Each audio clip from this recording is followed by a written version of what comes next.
Comment te dire ce que je ressens? Tes bienfaits sont trop grands. Du fond de mon âme coule de larmes qui traduisent mes silences. Comment te dire ce que je ressens? Tes bienfaits sont trop grands. Du fond de mon âme coule de larmes qui traduisent mes silences. Que ma vie soit une fleur, un parfum pour toi, Seigneur. Que ma vie soit une fleur, un parfum de bonne odeur. Devant toi je me repens, fais de moi ce que tu voudras. Pour celui qui a Devant bâti toi sur je me repens, fais de moi ce que tu Dis-moi. voudras. Tu es de quel côté? La vie, Dieu, Jésus. À tous ceux qui croient en son nom, elle a donné le pouvoir de devenir enfants de Dieu. Lesquels sont nés non du sang, ni de la volonté de la chair, ni de la volonté de l'homme, mais de Dieu. Amen. Alléluia. Amen. Dieu est notre créateur. Il nous a tous créés. Et nous savons tous ce qui s'est passé dans le jardin d'Éden. Lorsque Adam a désobéi, Adam et Ève ont désobéi. À cause de cette désobéissance, l'homme a été séparé de Dieu. Dieu avait dit à Adam, le jour où tu mangeras de ce fruit, tu mourras. Dieu ne disait pas que tu vas mourir, connaître la mort qu'on voit tous les jours là, on pleure, on met les gens dans le cercueil. Ce n'était pas de ça qu'il parlait. Il parlait de la seconde mort. Le jour où tu mangeras de ces fruits, tu seras séparé de l'éternité avec moi. Et Adam l'a fait. Et comme il est dit dans Romains, par le péché d'une personne, toute la création a été vendue. Jésus revient pour une chose, pour te sauver. Pour te sauver de quoi? De la seconde mort. Pour te redonner la vie. À cause d'Adam et Ève, tu as été séparé de Dieu. Tu ne pouvais plus communier avec Dieu. Si tu pouvais communier avec une personne, c'était uniquement le diable, mais plus avec Dieu. Mais Christ vient et il nous donne la capacité, par sa mort et sa résurrection, de nous reconnecter à Dieu. L'Esprit de Dieu qui était mort au moment du péché reprend vie. La Bible nous dit que nous sommes convertis. Amen. Amen. Converti, ça veut dire quoi? Vous savez, il y a des termes qu'on utilise. Nous avons, ce qui est souvent dommage, c'est que le chrétien, entre guillemets, connaît les mots bibliques, a un langage biblique, mais des fois ne comprend pas bien ce que ces mots veulent dire. Lorsque tu pars de la France pour l'Afrique, qu'est-ce que tu fais quand tu arrives là-bas? Tu vas convertir l'argent, les euros que tu as en francs CFA. On est d'accord? Lorsque tu convertis les euros en francs CFA, est-ce que ces euros existent encore? Non. C'est une nouvelle monnaie que tu as. Une autre monnaie, un autre type de billet, autre couleur, totalement différente, qui n'a rien à voir avec la monnaie d'avant. Vous me suivez? Amen. Quand la Bible dit que tu es converti, ça veut dire quoi? Ça rejoint ce que Paul a dit aux Corinthiens. Vous êtes une nouvelle création. Les choses anciennes sont passées, les choses nouvelles, toute chose est devenue nouvelle. En fait, ce qui se passe dans le mot converti, quand on te dit tu t'es converti, ça veut dire que tu as changé d'esprit. Amen. Tu as changé d'esprit. Donc l'esprit que tu avais avant de rencontrer Jésus n'est plus le même. Amen. Jésus te donne un autre esprit. C'est pour ça qu'il peut dire, je te donne un autre cœur. Amen. Parce que tu as donc ce nouvel esprit. Cet esprit a la capacité de communier avec Dieu. Cet esprit a la capacité de comprendre et d'accepter les choses de Dieu. Donc il y a des gens qui viennent dans la maison de Dieu, qui vont avoir un langage chrétien, un langage, je ne vais pas dire chrétien, un langage biblique, mais ils ne sont pas convertis. L'esprit n'a pas changé. L'esprit qui est en eux, c'est toujours le même esprit. Il se manifeste souvent, il suffit que tu le piques un peu pour qu'il te sorte. Il te montre, comme on dit, de quel bois je m'échauffe. Vous me suivez? Yes. L'esprit n'a pas changé.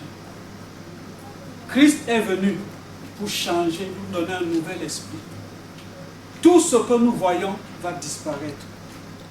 Tout ce que nous voyons n'est pas éternel.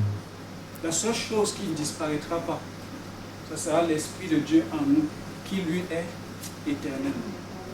Et cet esprit connaît Dieu. C'est pour ça que Jésus a dit, Père, la vie éternelle c'est quoi? Qu'ils te connaissent, toi comme le seul vrai et unique Dieu. C'est ça la vie éternelle. C'est ce que Jésus est venu nous donner. Amen. Amen. Donc la Bible nous dit, à ceux qui l'ont reçu, parce que c'est là, si nous sommes tous dans cette salle, j'ai ma bouteille d'eau là, on a tous soif, on meurt de soif. Mais si tu ne viens pas chercher la bouteille pour boire, tu vas vraiment mourir. Et là, est-ce qu'on dira même que c'est la soif qui t'a tué? Non, c'est plus la soif qui t'a tué. C'est autre chose. Peut-être l'orgueil. Comment je vais aller lui demander de l'eau? Mieux je meurs comme ça. C'est ce qu'on fait. Dieu a rendu le salut possible. Dieu ne veut pas que l'homme aille en enfer. Pour cela, il a envoyé Christ. Christ est mort. Christ a payé le prix pour nous. La Bible nous dit dans Jean 3,16, Dieu a tant aimé qu'il a donné son Fils unique, afin que quiconque croit en lui ne périsse point, mais qu'il ait la vie éternelle. Dieu t'a tant aimé. C'est par amour qu'il a envoyé Christ. Maintenant, tu peux refuser cet amour-là. À moins que tu acceptes l'amour de Dieu, alors quelque chose va se passer dans ta vie. Mais si tu ne l'acceptes pas, cet amour, rien ne se passe. Et Éphésiens va plus loin, Éphésiens 2 va plus loin. Il nous dit, ce n'est pas à nous-mêmes que nous sommes sauvés.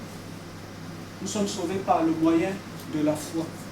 Ce n'est pas à nous-mêmes. Pour que personne ne se glorifie, personne ne tape la main sur la poitrine pour dire, je suis arrivé. Mais c'est par la foi, par la grâce de Dieu. Amen. Amen. La grâce, c'est quoi? C'est une faveur imméritée. C'est-à-dire, Dieu te regarde. Tu fais tout ce qu'il n'aime pas. Tout ce que Dieu déteste, c'est ce que tu fais. Mais il décide de t'aimer et de te sauver. Tout ce que tu faisais avec pour un seul but, t'envoyer en enfer. Mais Dieu dit, je le veux comme ça, je le prends. Alors aujourd'hui, si tu as cru en Christ, si, comme Romains 9, Romains chapitre 10 le dit, que si tu confesses de ta bouche que Jésus est Seigneur, si tu crois dans ton cœur qu'il est ressuscité, alors tu passes de la mort à la vie. Si tu as cru, alors sache que reçois la bonne nouvelle cet après-midi, tu es sauvé. Amen. Et si il t'arrive quelque chose, si ce toit tombe, on part tous, on va se retrouver de l'autre côté, chez le Père. Amen. Amen. Qui est né de nouveau? Qui a déjà invité Christ dans son cœur? Amen. Qui sait où il ira quand il mourra? C'est comme si je demande à quelqu'un, tu es marié? Je ne sais pas. Soit tu sais, si tu ne sais pas, c'est que tu n'es pas marié. C'est l'une des choses où on est censé savoir. Tu ne peux pas dire que je ne sais pas si je suis marié. Bon, ça peut arriver. À Las Vegas, souvent, les gens ont bien vu là. Il se réveille le matin avec une femme dans le lit, une alliance au doigt. On lui demande, tu t'es marié? Il dit, je ne sais pas ce qui s'est passé. Mais là, tu étais lucide. Et cet après-midi, il est important que tu saches quelle est ta position. Yes. Il est important que tu saches, je suis de quel côté. Ma maison que je suis en train de bâtir. Peut-être parce que tu peux être là, tu jeûnes, tu fais plein de choses pour Dieu, tu évangélises. Mais à la fin, Dieu te dit, tu as fait un bon travail, mais je ne te connais pas. Je ne te connais pas, parce que tu n'es pas sur le roc. Tu n'es pas sur le roc. Aujourd'hui, beaucoup de gens, quand Jésus reviendra, beaucoup de gens seront surpris. Il y aura ceux qui seront enlevés avec Jésus et ils diront, mais pourquoi tu me prends? Jésus dit, mais tu me connais. Il dit, en bon. Et il y aura ceux qui, mais Jésus, pourquoi tu ne m'as pas pris? Je ne te connais pas. Donc c'est important. C'est primordial.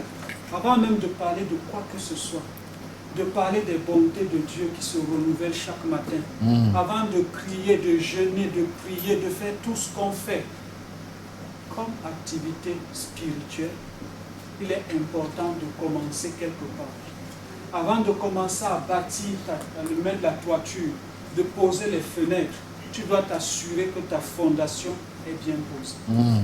Parce que ça ne sert à rien, ce sera du gâchis. Si tu bâtis sans que ta fondation ne soit posée, et pas posée n'importe comment sur le roc, alors ce qui va se passer, c'est quoi? C'est que ta maison, quand le vent, le premier vent qui va souffler, va l'emporter. Il est important de bâtir sur le roc. Il est important de partir depuis le début. Le début de toute chose. Le début de ton histoire avec Dieu, c'est cette confession-là. Ce jour-là, tu reconnais que j'ai besoin de Dieu dans ma vie. Pas parce que tu es déjà en train de te noyer. N'attends pas. Il y a des gens qui sont têtus, ils attendent que l'eau les couvre déjà. Avant de commencer à dire, Seigneur, sauve-moi. Non.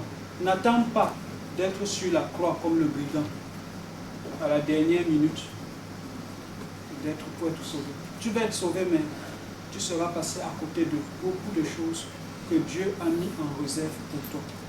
Il dit qu'il a accompli de grandes œuvres en avance pour que toi tu vives de ça. Mais tout a un début. Toute chose a un début. Toute chose a un commencement. Amen. Amen.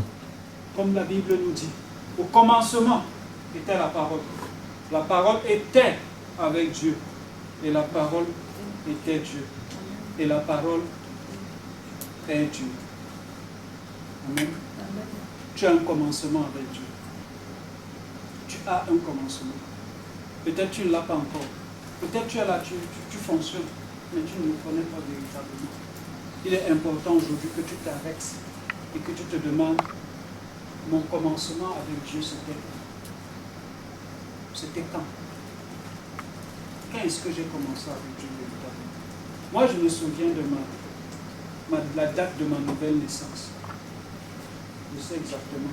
Je peux même vous dire quel est le temps qu'il faisait ce jour-là. Je sais où j'étais. Cela, c'est inscrit là-dedans. Je sais. Ça fait que le diable peut venir me sissier. Il me dit, Dieu, tu ne le connais pas, il ne te connaît pas. Il va lui dire, laisse tomber. Ce jour-là, j'étais comme ça, j'étais habillé comme ça, j'étais assis à tel endroit. J'ai prié. Voici ce que j'ai dit à Dieu. Je sais ce que je peux dire. C'est important. Vous savez, des fois, quand le diable vient vous déranger, il va s'attaquer toujours à votre identité. Il va toujours s'attaquer à ton identité. Est-ce que tu es vraiment enfant de Dieu? Si tu es vraiment enfant de Dieu, est-ce que l'enfant de Dieu fait ce que tu es en train de faire là? C'est toi, tu vas lui dire, oui, c'est vrai quand même. Non. Il faut être sûr de ce que tu es, de qui tu es, de là où tu vas. Beaucoup marchent là dans la ville, ils ne savent pas où ils vont. Moi, je sais que je suis en train de voir. Je connais ma destination finale. C'est dans la maison du Père. Amen. Je la connais. Amen. Ce qui fait que la nuit, je dors tranquille. Quel que soit ce qui va arriver, je sais où je vais. Et ça doit être une certitude pour chacun de nous. Pour chaque enfant de Dieu. Si tu ne sais pas si tu es enfant de Dieu, ça dit que tu ne l'es pas. Je ne peux pas venir te demander, Boris est ton père, tu me dis, je ne sais pas. Ça veut dire que ce n'est pas ton père. Ça veut dire que ce n'est pas comme ça. C'est vraiment important et primordial. Cette parole-là, tu veux la connaître, la mettre en pratique. Comment? Tu ne peux pas. Tu ne peux pas vivre la vie de Dieu si Dieu n'est pas en toi. Parce que c'est la nouvelle naissance qui te donne cette capacité de vivre la vie de Dieu. Elle te transforme. Elle te rend semblable à Dieu. Et tu peux vivre sa vie. Si tu n'es... Souviens-toi, pour ceux qui sont nés de nouveau, qui connaissent le Seigneur, avant que tu le connaisses, la Bible, ce n'était pas ton livre. C'était ton livre de chevet, c'est vrai. Tu s'étais toujours fermé sous l'oreiller pour que tu ne fasses pas les cauchemars, c'était tout. Tu ne la lisais pas. Quand tu la prenais pour aller à l'église, il y avait les toiles d'araignée dessus. Maintenant, il y en a qui lisent la Bible jusqu'à ce qu'elle se déchire même. Qu'est-ce qui a changé? Tu es toujours, aux yeux des gens, tu es toujours la même personne. La maison, elle est là. Mais il y a quelque chose en profondeur qui s'est... Avant, tu avais honte d'attraper la Bible en route. Aujourd'hui, tu l'attrapes, c'est normal. Tu trouves même anormal de ne pas avoir ta Bible dans le sac. Tu te sens mal quand tu ne pries pas. Pourquoi? Quand quelqu'un dit une chose blessante, ça te fait mal, ça te froisse, tu ne te sens pas à l'aise. Avant, tu prenais plaisir à faire certaines choses. Et puis du jour au lendemain, tu ne les fais plus. Il y a quelque chose qui s'est passé. Mais est-ce que ces choses vont se passer sans que tu ne sois conscient? Si tu n'es pas conscient de ce qui se passe dans ta vie, alors tu vas passer à côté de beaucoup de choses. Si tu es né de nouveau, gloire à Dieu, mais tu ne vas pas t'arrêter là, à la fondation. Tu dois continuer à bâtir, tu dois construire. Parce que Christ a dit ceci, je suis le roc, le rocher sur lequel tu vas être bâti. Mais il ne s'est pas arrêté là. Il dit, je suis aussi la pierre angulaire. Et c'est la pierre angulaire que tu mets ici, qui te permet d'avoir des murs droits. Donc quand tu commences avec lui, tu l'utilises aussi pour bâtir le haut. Tu ne peux pas dire, je suis né de nouveau, maintenant je fais comme je veux. De toutes les façons, je n'irai pas en enfer. Ça ne marche pas. Tu dois utiliser Christ. Christ, c'est avec lui que tu fais les choses. Tu ne fais rien pour lui. Arrêtons de dire souvent dans notre langage, j'ai fait ça pour toi. Tu ne fais rien pour Christ, tu fais avec lui. Et le plus souvent, c'est pour toi-même que tu fais ça. Amen. Amen. Amen. Il est important de comprendre que lorsque nous disons que Jésus est alpha et oméga, il est le commencement et la fin. Il est le commencement de toutes choses dans ta vie. Ça commence par cette nouvelle naissance. Et ensuite, ça continue avec lui. Il te donne, il t'aide, il coupe ici, il t'explique comment fonctionner, comment faire les choses, comment bâtir ta vie. Mais pour qu'il puisse communier avec toi, qu'il puisse parler avec toi, discuter avec toi, il faut au préalable le commencement.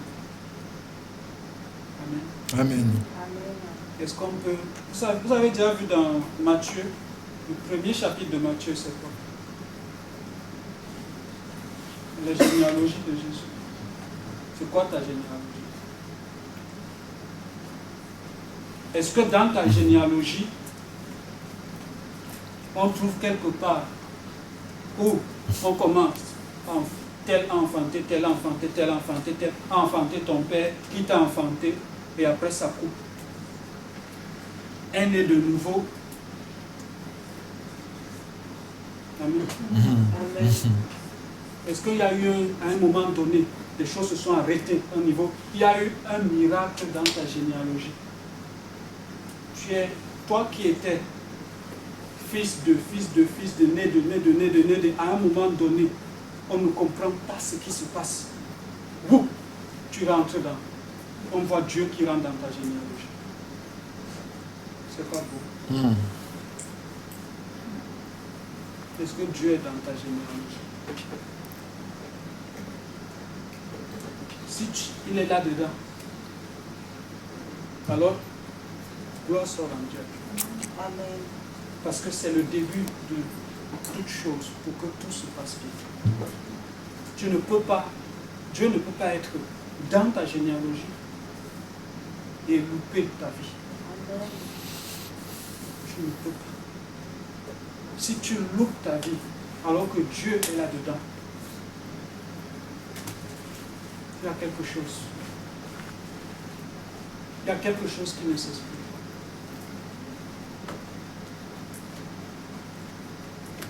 pas. Ésaïe, chapitre 5.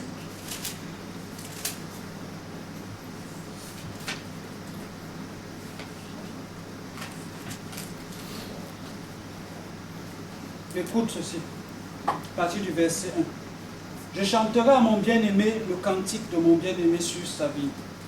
Mon bien-aimé avait une vigne sur un coteau fertile.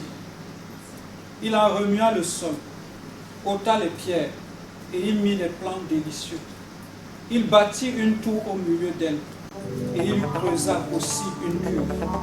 Puis il espéra qu'elle produirait de bons raisins, mais elle n'en produit de mauvais. Maintenant donc, habitants de Jérusalem, hommes de Comment Juda, te disent que je soyez ressens foi et vie. tes Car bienfaits fait sont dans ma trop vie grands. ce que je n'ai pas fait. Du fond de mon âme coule de larmes La qui Bible nous dit, traduisent vous mes êtes la silences. connaissance.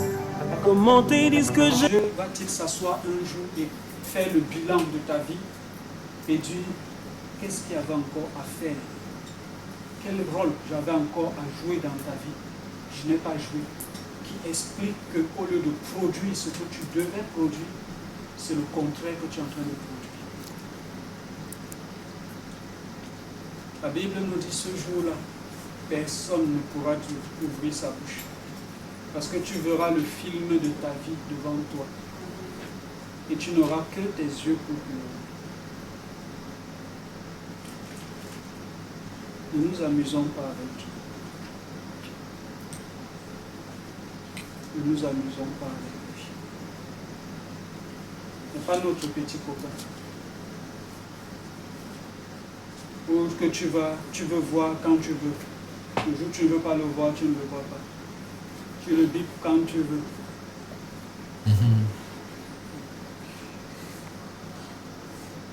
Dieu est grand. Il est redoutable. Il ne veut pas. C'est-à-dire, nous sommes tous ici. S'il n'y avait qu'un seul de nous qui était pécheur, Christ serait venu souffrir ce qu'il a souffert pour que tu sois sauvé. Il a donné Christ comme rocher sur lequel tu bâtis ta vie. Un rocher stable, dur. Rien ne peut le briser, même pas le diamant. Rien. Inaltérable. Le rocher des âges. Rien ne peut le changer. La modification de température et tout ça, rien ne l'altère. Il est le même hier, aujourd'hui et éternellement. Yes. C'est celui que tu es bâti. Amen. Et il te dit que lorsque tu te poses sur ce rocher, ce qui est merveilleux, c'est que tu prends la même nature que le rocher. Ferme, dur, inaltérable. Et il te dit pour la suite, la fondation est faite. Pour le haut, je suis la pierre angulaire. Tu m'utilises, tu m'opposes, tes murs seront droits. Aucun mur ne sera penché. Tu ne peux pas échouer. Amen. Qu'est-ce que tu veux encore aujourd'hui pour que ta vie réussisse?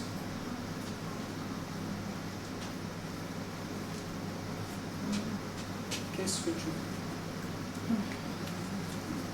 Si tu échoues, ce sera parce que tu as voulu. Si tu passes à côté de ce que Dieu a en réserve pour toi, ce sera parce que tu auras voulu.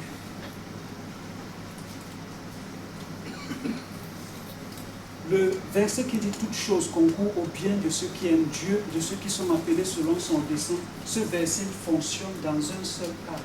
Quand tu es en train d'obéir à Dieu. Si tu n'es pas en train d'obéir à Dieu, ce verset n'a plus d'effet dans ta vie. Tu ne vas pas être en train de boire tes bières, te rouler par terre. Quand tu pars, la police t'enlève des points parce que tu conduisais en état d'ivresse et tu viens, tu dis aux gens, de toutes les façons, toutes choses concourent bien de ceux qui aiment Dieu. Yes. Il faut savoir ce que tu veux. Des fois, les mondains sont plus à l'aise que nous. Parce qu'eux, ils savent ce qu'ils veulent. Ils veulent leur boisson, leur truc, et ils sont dedans à fond. Mais toi, quand tu viens, tu veux te tenir sur le rocher avec un seul pied. Et l'autre pied, tu le laisses balader. De temps en temps, tu le poses à un endroit, tu le ramènes. C'est pas comme ça. Tu n'y arrives pas. Laisse, si tu as donné ta vie à Dieu, gloire à Dieu, laisse le rocher te transformer. Tu as déjà tout en toi pour avoir la nature. Tu as déjà sa nature. Maintenant, laisse cette nature se manifester. Yes. Bâtis ta vie selon le standard de Dieu et non selon le standard des hommes.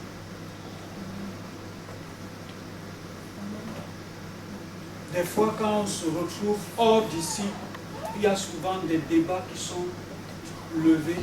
Et tu as même des personnes qui limite te disent « mets la Bible d'abord de côté ». Non, tu ne peux pas. Tu n'as pas deux vies. Tu n'as qu'une seule vie. Amen. Une seule. Tu n'as pas de casquette. Que quand tu entres ici, tu mets la casquette chrétienne. C'est écrit à côté, force spirituelle. Ce n'est pas ça. Et dès que tu sors, tu mets boys band. Ce n'est pas ça. Tu te fatigues. Simplement. Et aujourd'hui, les enfants de Dieu sont fatigués, épuisés, parce qu'ils veulent vivre une vie qui n'est pas la leur. Dieu t'a donné une vie. La sienne. Tu ne peux pas prendre la vie de Dieu et dire que tu vas vivre une autre vie. Tu ne peux pas. Tu ne peux pas. On ne peut pas. Quel que soit ce que ça va te coûter, accepte de payer le prix. Accepte de vivre ce que Dieu te demande de vivre. Il ne fait rien pour te nuire. Le psaume dit que ses conseils, le psaume 1 nous dit quoi? Heureux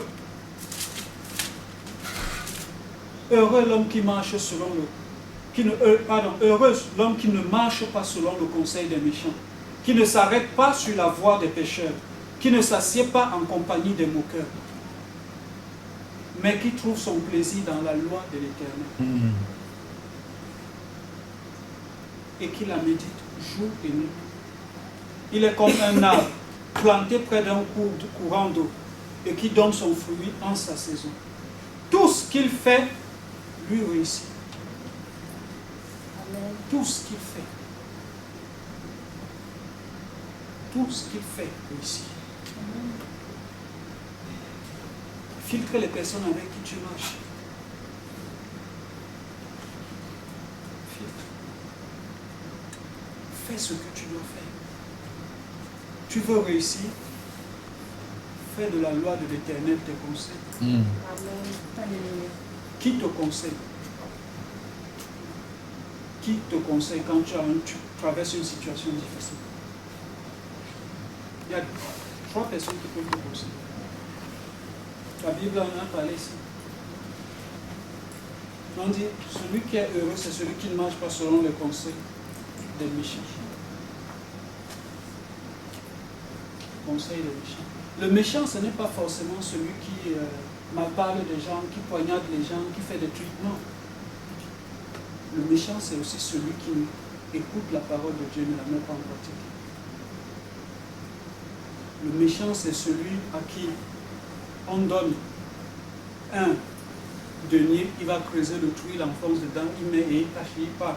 Il dit à son patron que je savais que tu étais un gars dur, donc je ne voulais pas perdre ton argent. Quand tu regardes ça, tu peux dire il n'a pas la fibre économique, c'est tout. Mais la Bible dit qu'il est méchant. Le méchant, c'est celui qui sait ce qu'il doit faire et ne le fait pas. Donc ne te fie pas à ce que tu vois. Des fois, c'est toi-même. Tu es le premier, ton premier conseiller, c'est toi. Ce n'est pas quelqu'un de l'extérieur.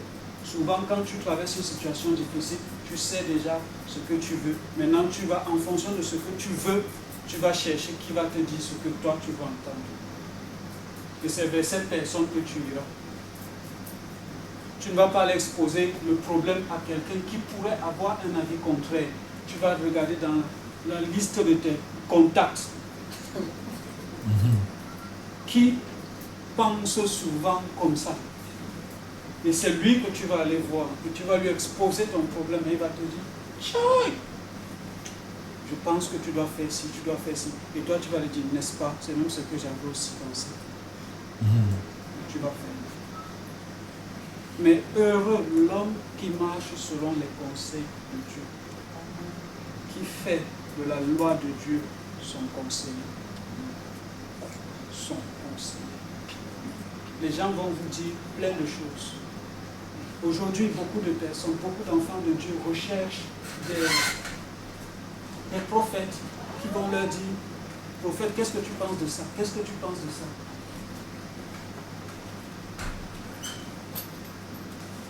Il est là. Toute situation que tu peux traverser, il y a une réponse là-dedans.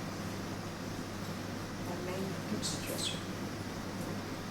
Si tu vas devant Dieu, tu pries avec l'envie que Dieu te dise la bonne chose, tu sauras. Mais si Dieu ne te dit rien, c'est parce que tu es venu devant lui et tu lui as dit, dis-moi que ce que je vais entendre. C'est ça là, il faut me dire ça, c'est ça que moi. Dieu ne le fera pas. Il ne te répondra pas. Dans la plupart des cas de situations qu'on peut traverser, dans tout ce qu'on peut vivre, pour chaque question que tu te poses, tu vas te rendre compte qu'il y a une réponse que tu as dans ton cœur, mais qui n'est pas souvent en adéquation avec ta façon de voir. Souvent c'est ça. Quand tu penses à ça, tu as très mal, ça te pique un peu, tu dis comment? Je vais peut-être aller voir quelqu'un d'autre qui va me dire. Et la personne va sûrement t'éloigner de ce que Dieu veut que tu fasses. Si tu es sur le rocher, vous savez, Dieu est merveilleux. Il fait toutes choses bonnes. Et il nous aide tellement. Pour venir sur le rocher, ce n'est pas toi qui as fait. La Bible nous dit que le Saint-Esprit te convainc de péché. C'est le Saint-Esprit qui est venu te convaincre que voici. Tu as dit, tout ce que tu as eu à faire, c'est, s'il te plaît, je veux. Je te fais confiance. Qui est né de nouveau?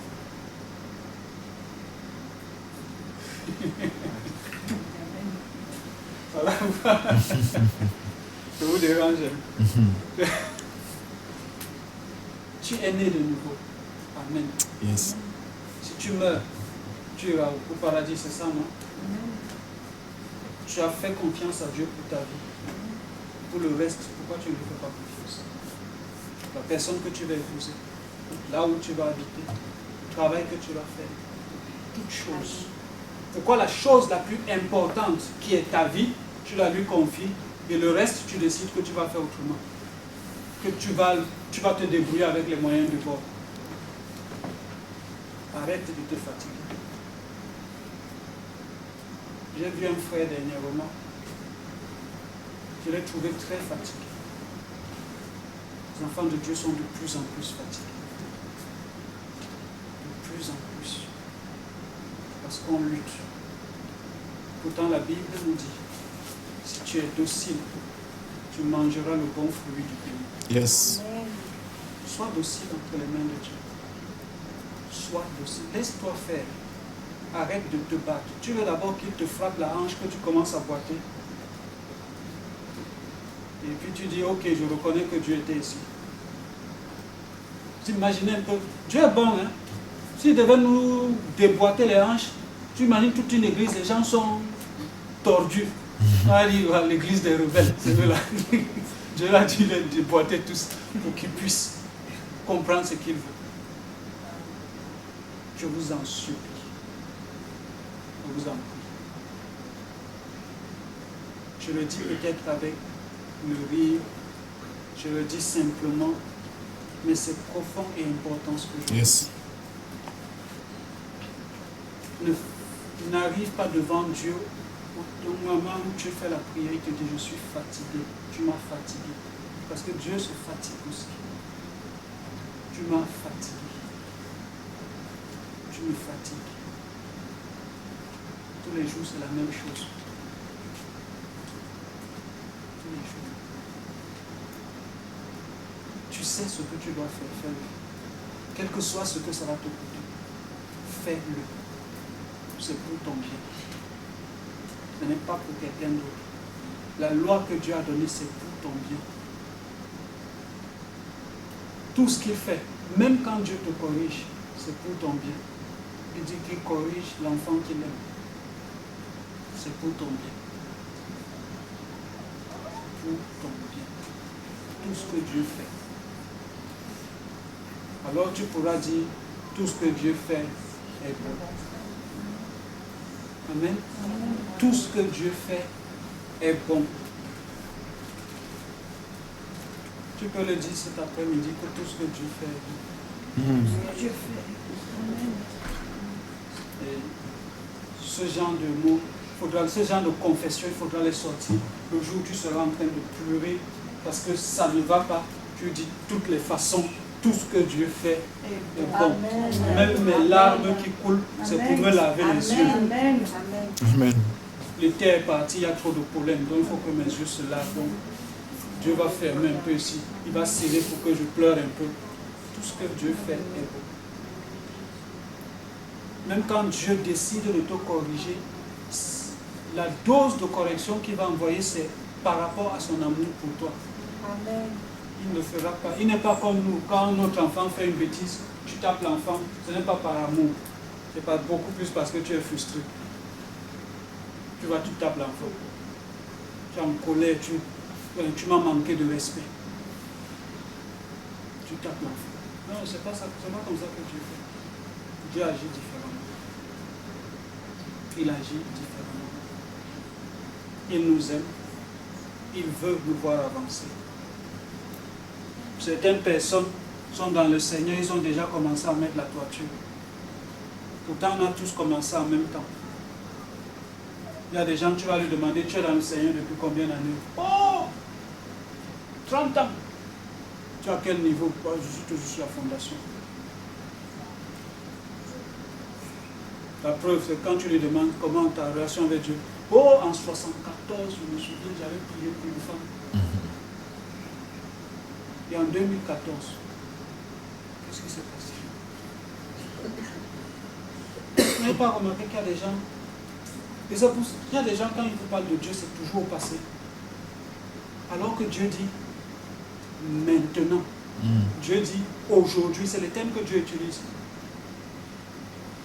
Dieu ne parle même pas souvent du futur. Il te dit aujourd'hui, tu es mon fils bien-aimé, en qui j'ai mis toute mon affection. Il te dit la foi, c'est maintenant. Mais tu ne parles qu'au passé. S'il te plaît, arrête de te fatiguer. Arrête de passer à côté de ce que Dieu en réserve pour toi. Fais la bonne chose. Paye le prix. C'est pour toi-même. Quand le médecin te dit, oh, on a diagnostiqué telle chose, tu dois prendre tel médicament, même si ça met, comment tu bois. Pourquoi Dieu te dit de ne pas faire ci, de ne pas faire ça, pour continuer à le faire? Pourquoi chercher à épuiser Dieu? C'est toi-même que tu épuises. Sois vrai. Sois vrai avec Dieu. Et il va faire ce qu'il faut. Amen. Si tu n'es pas vrai avec lui, tu as beau jouer, faire comme tu veux. Les hommes peuvent même t'aduler, mais ça va s'arrêter là, ça sera toute ta récompense. Aujourd'hui, tu recherches peut-être un emploi. Il y a un emploi. Il y a un besoin énorme chez Dieu. Il dit que l'heure est venue. Les vrais adorateurs adoreront Dieu en vérité. Et il ajoute que ce sont ces adorateurs-là que Dieu recherche. En vérité et en esprit. Vérité, intégrité, pureté. VIP. Est-ce que tu es un VIP? Sois un VIP. Pas parce que tu as mis les bagues sur... Tu n'as que 10 doigts, mais tu as 25 bagues. C'est pas ça. L'extérieur ne sert à rien. C'est l'intérieur qui détermine ce qu'on fait. Et le Seigneur a dit, je désire que tu prospères à tous égards, comme que prospère l'état de ton âme. En d'autres termes, plus tu iras en profondeur avec moi, plus tu seras élevé. Alléluia. La profondeur détermine l'élévation. Si tu n'es pas profond avec Dieu, si tu es superficiel avec Dieu, c'est tout ce que tu as. Amen. Amen. Je vous encourage, mon frère et soeur. La vie chrétienne n'est pas une vie facile. Le diable fait tout pour que ce ne soit pas quelque chose de facile. Ne t'associe pas à lui pour encore rendre difficile cette vie-là. Elle est déjà ce qu'on sait. Quand tu vois le monde, tu vois tout ce qui se passe, c'est pas évident. Mais Dieu te demande juste un peu de toi. Juste un peu. Vous savez, quand Dieu est venu voir Gédéon, il lui a dit, je salue, vaillant soldat de valeur. Gédéon lui a dit, tu ne sais pas à qui tu parles.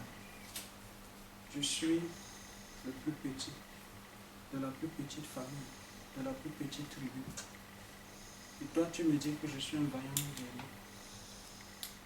Dieu lui a dit, va avec la force que tu as, c'est moi qui t'envoie.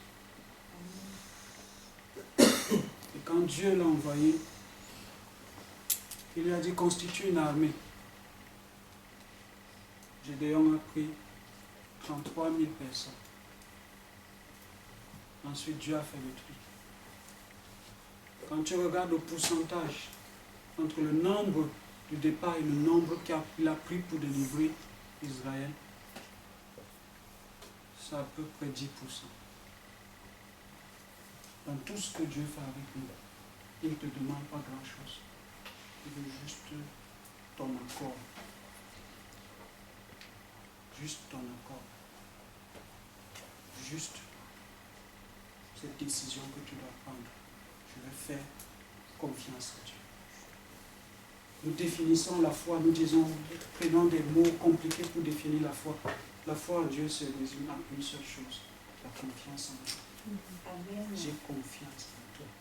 Quel que soit ce que je vois, j'ai confiance. Et quand un pilote est dans un avion et qu'il y a la tornade, il y a des trucs qui, même s'il voit devant lui un cheval passer pendant qu'il est en l'air, tant qu'il regarde ses instruments de bord qui lui disent que tout va bien, tout va bien.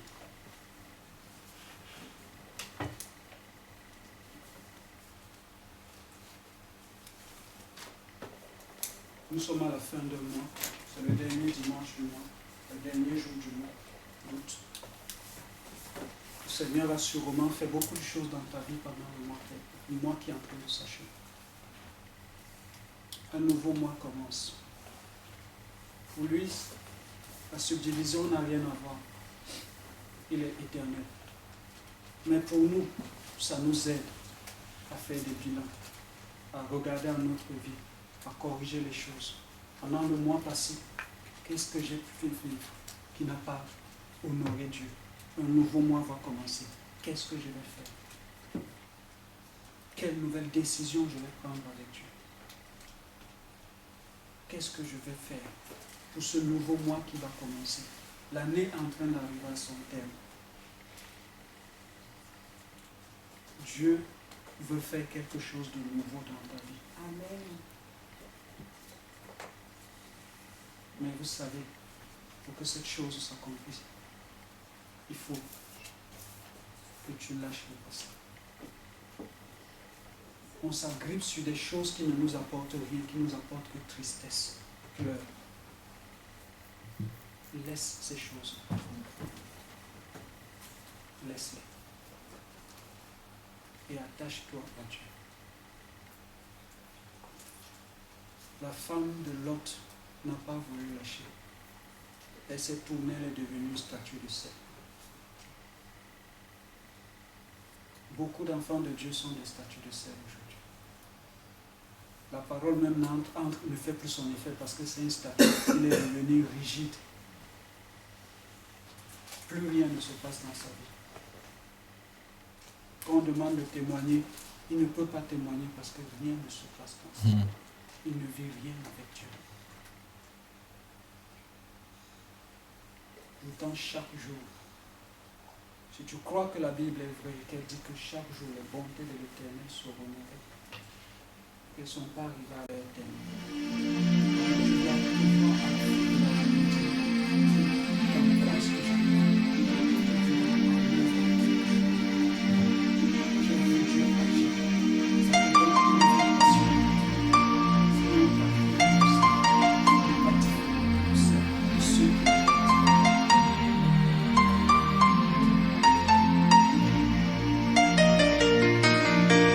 Lorsque je considère ta venue sur la terre, lorsque je considère tout ce que tu as fait, je ne peux me taire, oui je veux crier que pour le monde entier tu t'es donné.